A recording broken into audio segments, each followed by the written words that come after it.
Manchester United 4, Brighton 2. We're winning the Premier League. I don't I don't I don't know how it's going to come out to the Arsenal fans, but it's just sad to say that we're in the title race and we're going to win the Premier League, unfortunately. Because with this performance today, with what Amorim is cooking, you know what? Before we go into the game, let's take a moment to laugh at Chelsea fan.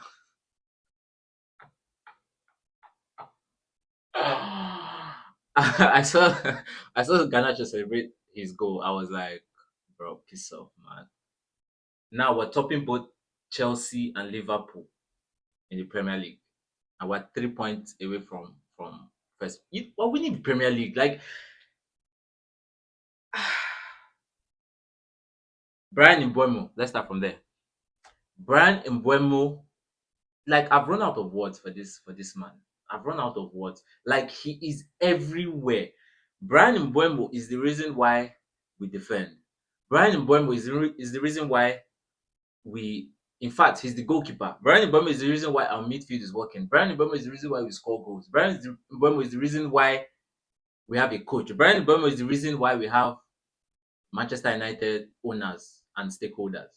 Brian Mbuemo is Manchester United at this point because I've I've barely seen a player with the kind of passion he comes into the game with. He is he's not. I feel Brian Mbuemo's only bad game so far for us this season, despite win or loss, is the Brentford game. I don't know what happened to him in that game, but every other game Brian Mbuemo has been playing, he maintains the same energy from beginning to the very end of the game. Brian Mbuemo maintains the energy and he keeps on going. But the game, right? Honestly speaking, I'm full of emotions. Like I am full of emotions because I haven't seen this in a while. Like I was while watching the game, I was like, I can't recognize my team. I I I couldn't. It was like someone took um um you know it was just unrecognizable. I'm short of words. I'm short of words. Like our passing, the way we keep the ball, Lamens in goal. At this point, three wins in a row, right? Amorim is the greatest Portuguese coach ever to exist. I don't know who was that. Who I've never been a person to say Amorim out. Never, never, never. That's a lie, but that's not the point. Like he's beginning to show now that the players are believing in the system. The players have understood what it is to play the 3-4-3. And I initially questioned Dalo playing the left wing back, but when what's his name? Why do I always keep forgetting his name? When uh hold on 1 second. I can't forget his name. But yeah, the other guy that came in for Dalo, I think I'll remember as I continue. Like so like the drop in form. I mean, switching Dalo to the left to the right wing back and then bringing on. Funny how I remember his middle name, but I don't remember his actual name. That's interesting. That's actually interesting. But yeah, switching Dalo to the other wing and then leaving him on the left wing. He was the reason why we considered that goal. He was the reason why they got that free kick.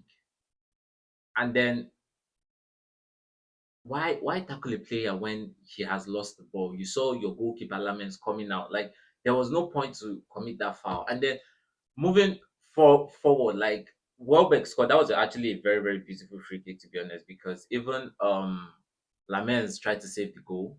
He did try, and it was just inch perfect. That's all I can say. But then moving on. In fact, you know what? I need to know what his name is. can't keep doing this. I cannot keep doing this. I cannot keep doing this. Yeah. So Dogu, yes. So moving on, Dogu was still putting in wrong tackles, like he was making the whole team unbalanced. And then you could now see that Amorim, and this is why I say that Amorim is beginning to show us that Amorim of Sporting, because now he's showing us that he can read the game. Now he's showing us that he has he has started to understand his players, because immediately he took off Ahmad from the team, the whole press, the whole attack dropped drastically. And it's not to say that it was like he made a mistake or that wasn't the right sub. Obviously, like you have to give players rest and there are other players you need to bring in. But it's the fact that we need to find a solution to that, because the Mbuemo and Dalo relationship when it comes to moving forward is not like is it's like two parallel lines when it comes to Ahmad, you get. And it's a concern looking at the upcoming AFCON. Losing Mbuemo and Ahmad to the AFCON, which they need to go play. Who would who are the players now that will come in there and give a similar performance? Because that Mbuemo and Ahmad relationship is honestly our only attack at the moment.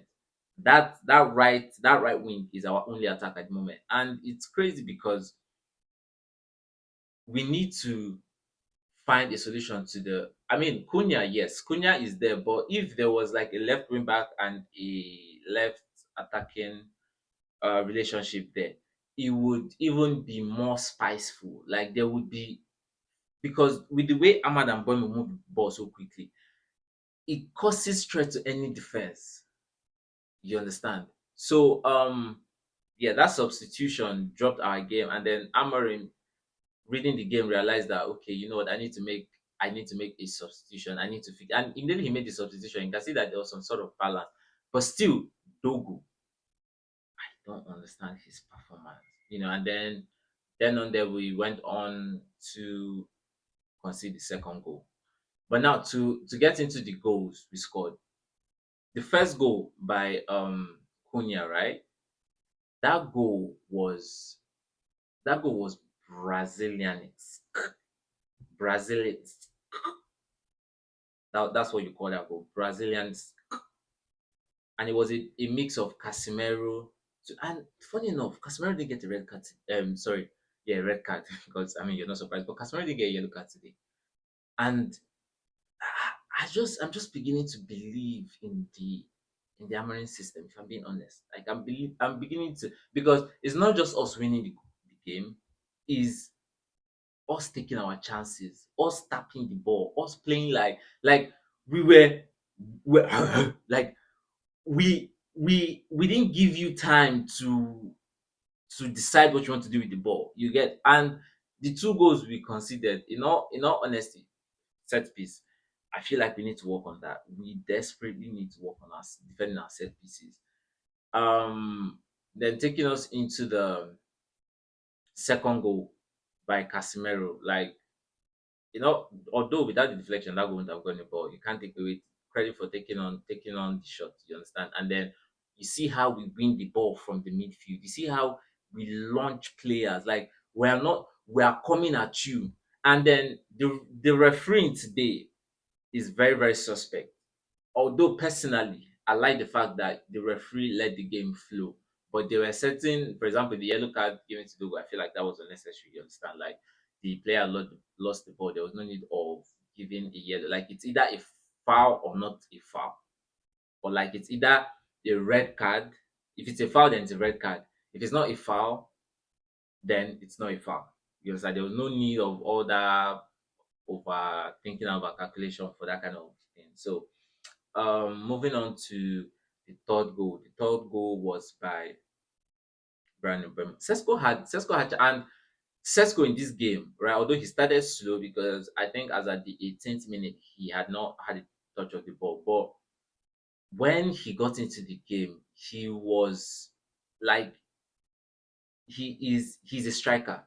He drops deep. He will spin the defender. He would lay. Although there were certain times where he should have had like 3 assists in this game, and Mbeumo should have had like 3 or 4 goals, minimum a hat trick in this game. But nonetheless, the assist to Mbeumo leading up to the third goal, that was beautiful. And then we went on to concede the first goal, the free kick by Welbeck. I mean, Welbeck seems like we are his favorite team to play. He always finds a way to score us. And then we then went on to concede the second goal from the corner, which I think it was based on how we were not balanced after the substitution of Ahmad and Casemiro, because Casemiro was colossal in that midfield today. Like, although some of his tackles is just the Casemiro brand, like that's his brand. The way he dives in with his 2 legs, that's his brand. Then yeah, we consider the second goal. But like I said, what I love about Amorim in how he controlled the game today was recognizing on time, making the right changes on time, tactical tweaks on time, player positioning on time. Like, he was spot on, and he translated his passion to the, and that's what I've been saying. If you look back to all my videos, that's what I've been saying about Amorim. Like, I need you to translate that you're a winner. And he translated it, and that's what led to the fourth goal. Although I saw, like, I wasn't even, the thing is, having Lamens in goal, yeah, I'm certain that, you know, if we get a comfortable lead, or if we get the lead, I'm certain that we would most likely not lose lead. You get, so that's the confidence Lamens brings to the team. And then Hayden's assist to Mbeumo, Bruno leaving that ball was just Bruno in this game, man.